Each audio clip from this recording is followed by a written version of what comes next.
Τι έχουμε εδώ και τι δεν έχουμε. Σήμερα θα κάνουμε unboxing Air Jordan 4. Και μάλιστα το ένα, βασικά και τα δύο πολύ ωραία είναι.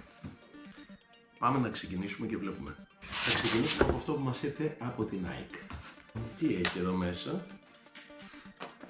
Φοβερό. Air Jordan 4. Ανοίγουμε. Δεν το είχα δει. Δεν μου φαίνεται τόσο όμορφο.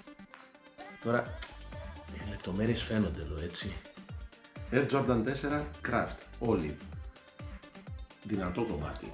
Πάμε τώρα να ανοίξουμε το επόμενο κουτί, το οποίο δεν είναι από την Nike. Το παπούτσι όμως είναι Jordan 4, όπως σας είπα. Και μάλιστα πολλοί λένε ότι είναι το release της χρονιάς. Αλλά εμείς, επειδή ήμασταν σίγουροι ότι δεν θα τα καταφέρουμε στο drop, όπως και είναι δηλαδή, το είχαμε παραγγείλει από πριν από το Goat. Και μας ήρθε το κουτάκι, έχει πατικωθεί και λίγο από ό,τι βλέπω, κουτάκι πειράζει. Άλλο ένα πολύ ωραίο κουτάκι. Τι έχει μέσα αυτό το κουτάκι όμως? Παιδιά, θυμαστείτε. Το release της χρονιάς λένε πολλοί. Δεν ξέρω αν είναι αυτό, γιατί έχω υπόψη μου άλλο ένα. Το περιμένω πώς και πώς προς το καλοκαίρι, θα τα πούμε όταν έρθει η ώρα. Αλλά τώρα είναι αυτό. Ξέρετε τι είναι αυτό, Air Jordan 4 Bread Reimagined.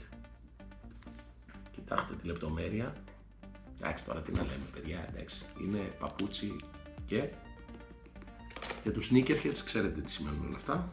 Reimagined βέβαια, γιατί υπήρχε η προηγούμενη version, ήταν suede το παπούτσι. Πολλοί λένε ότι δεν, εμένα μου αρέσει περισσότερο έτσι. Είσαι και πιο ανέμελος, δηλαδή όταν το φοράς να μην το λερώσεις. Δεν ξέρω αν θα το φορέσω βέβαια ποτέ ή θα μπει πίσω στο κουτί.